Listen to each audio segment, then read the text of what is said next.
Mesdames, Mesdemoiselles, Messieurs, exemple unique dans l'industrie automobile, les usines Renault, les plus puissantes et les plus complètes de l'Europe entière pour tout ce qui touche au moteur à explosion, sont aussi une firme doyenne, créée au siècle dernier par l'un des pionniers de l'automobile et dont l'histoire résume tout entière celle de ce mode de transport. 1898.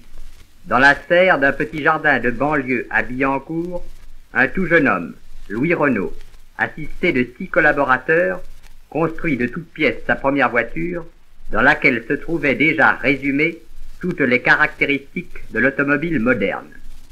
2 ans se passent.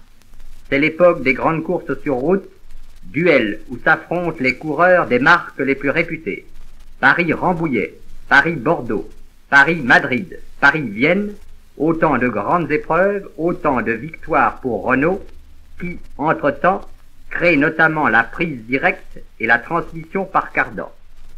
En 1904, la superficie de l'usine est déjà de 14 000 mètres carrés, ses effectifs de 700 ouvriers.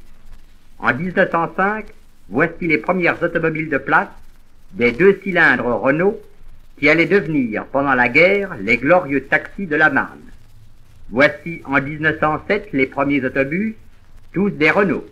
Voici les débuts de l'aviation, où les moteurs Renault, montés sur appareils Farman notamment, se couvrent de gloire.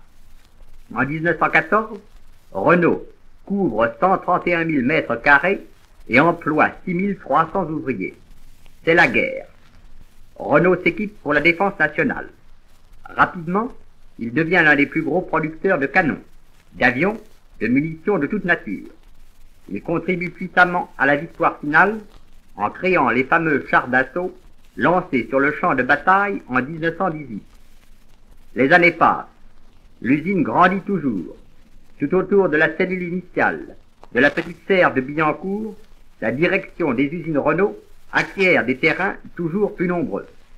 Renault, c'est aujourd'hui, pour le seul groupe de Billancourt, 15 000 machines-outils, 32 000 ouvriers, c'est-à-dire l'effectif d'un corps d'armée d'avant-guerre, et 100 hectares, 1 million de mètres carrés, superficie supérieure à celle de la majorité des préfectures françaises et de grandes villes comme Chartres.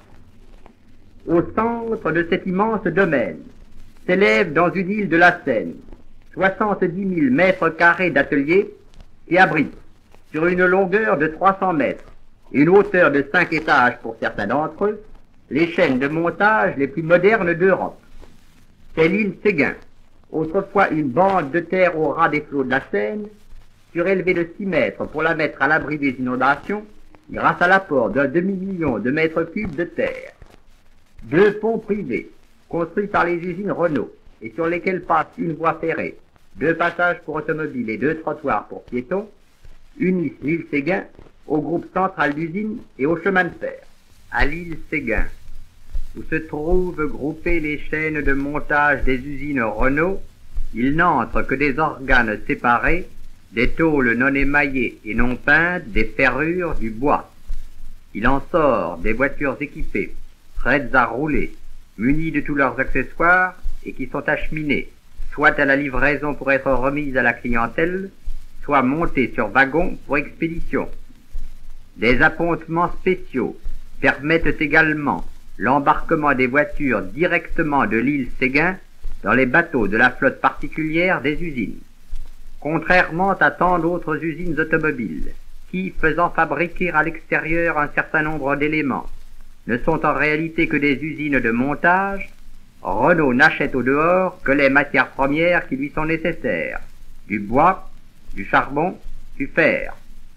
Cette méthode lui permet d'assurer un contrôle efficace et constant dès les premiers stades de la production et d'offrir à sa clientèle des matériels d'une qualité invariable. Renault, c'est l'usine indépendante à tout point de vue, la seule apte à diminuer au maximum son prix de revient par la suppression des bénéfices intermédiaires.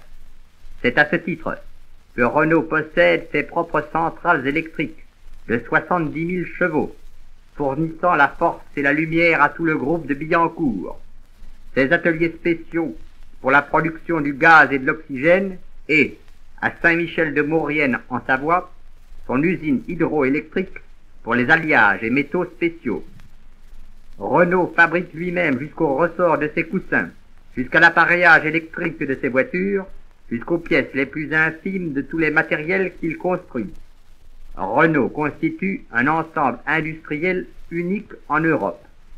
Tous ceux qui ont visité les grandes usines de Billancourt ont emporté de leur visite une impression de puissance, d'ordre, de méthode et de qualité.